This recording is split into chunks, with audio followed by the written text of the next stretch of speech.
أعوذ بالله من الشيطان الرجيم. بسم الله الرحمن الرحيم. سل بني إسرائيل كم آتيناهم من آية بينة ومن يبدل نعمة الله من بعد ما جاءته فإن الله شديد العقاب.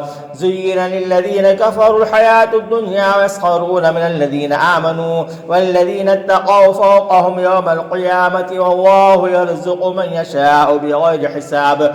كان الناس أمة واحدة فبعث الله النبيين مبشرين ومنذرين وأنزل معهم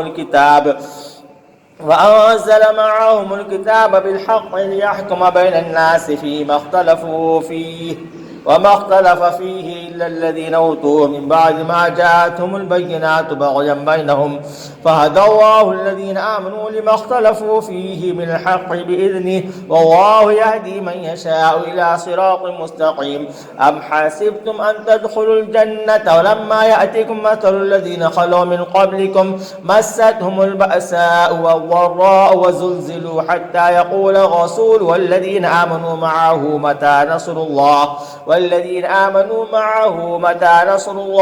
ألا إن نصر الله قريب. يسألونك ماذا ينفقون قل ما أنفقتم من خير فللوالدين والأقربين واليتامى والمساكين وابن السبيل وما تفعلوا من خير فإن الله به عليم.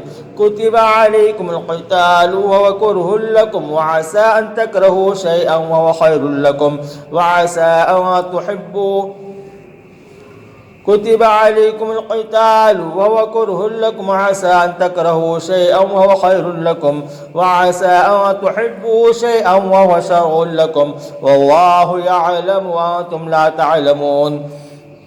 يسألونك عن الشهر الحرام قتال فيه قل قتال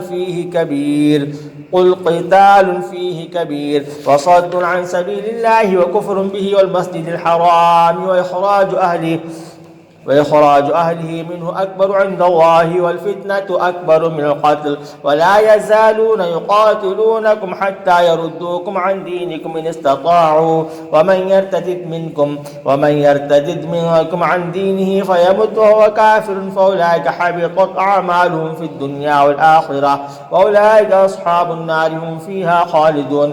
إن الذين آمنوا والذين هاجروا وجاهدوا في سبيل الله أولئك يرجون رحمة الله والله غفور رحيم. يسألونك عن الخمر والميسر قل فيهما إثم كبير ومنافع للناس وإثمهما أكبر من نفعهما ويسألونك ماذا ينفقون قل العفو كذلك يبين الله لكم الآيات لعلكم تتفكرون في الدنيا والآخرة. ويسألونك عن اليتامى قل إصلاح لهم خير وإن تخالطوهم فإخوانكم والله يعلم المفسد من المصلح ولو شاء الله لأعنتكم إن الله عزيز حكيم.